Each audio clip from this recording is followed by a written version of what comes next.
بسم اللہ الرحمن الرحیم الحمدللہ رب العالمین وصلی اللہ علی محمد وآل محمد۔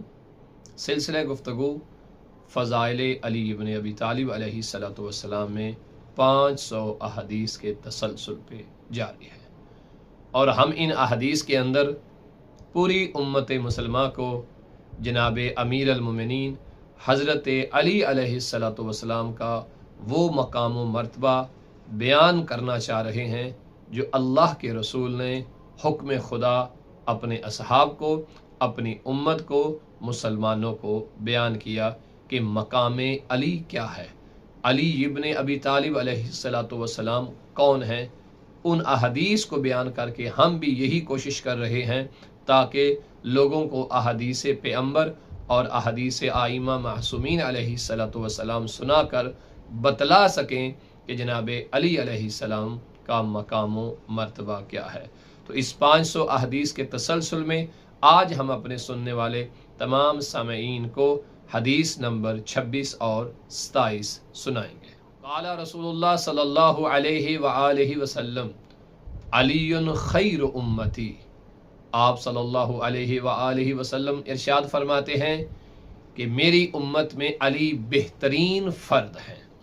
قال رسول اللہ صلی اللہ علیہ وآلہ وسلم علی خیر الخلق۔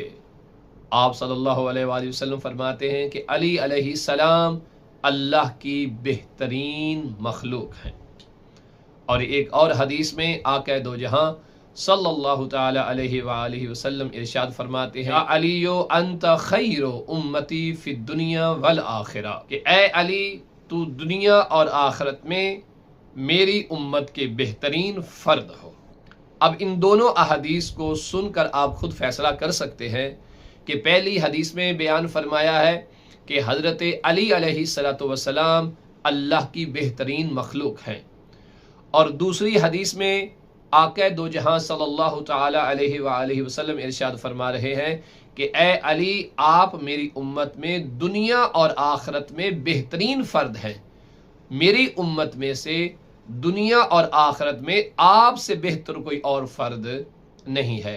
تو یہ حدیث بھی بیان فرما رہی ہے کہ بعد سرکار آقا دو جہاں صلی اللہ علیہ وآلہ وسلم اللہ کی بھری کائنات میں دنیا میں بھی اور آخرت میں بھی علی مولا علیہ السلام سے بہتر کوئی اور دوسرا فرد نہیں ہے۔ افضلیت بعد از پیغمبر جناب امیر المومنین حضرت علی علیہ السلام کے پاس ہے۔ وصلی اللہ علی محمد وآل محمد۔